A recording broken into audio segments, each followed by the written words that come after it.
ઉત્સવના દિવસે તથા નિત્ય પ્રત્યે શ્રી કૃષ્ણના મંદિરમાં આવ્યા જે સત્સંગી પુરુષ, તેમણે તે મંદિરને વિશે સ્ત્રીઓનો સ્પર્શ ન કરવો. મર્યાદા. તથા સ્ત્રીઓએ તેમને પુરુષનો સ્પર્શ ન કરવો. બંને અરસપરસ. મંદિરમાંથી નિશા પછી પોતપોતાની રીતે વર્તવું. ઘેરે તમે જે રીતે જીવતા હોય તો વાંધો નથી, પણ ભગવાન પાસે ગયા, દર્શન કરવા ગયા, ત્યાં તમારી મર્યાદા છે.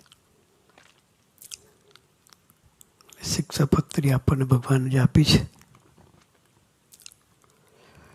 એનું નિરંતર મનન ચિંતન થવું જોઈએ. હજુ કંઈ મોડું થયું નથી.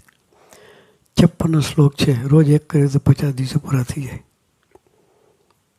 આખું વર્ષ શિક્ષાપતિ વર્ષ કહેવાય. જાગ્યા ત્યાંથી હવાર. હજુ બધા એ મોડે કરી નાખવાના.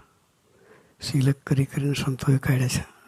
આપણા જીવનમાં ભગવાન સ્વામિનારાયણ ક્યાં કેવી અપેક્ષા રાખે છે એનું દર્શન છે.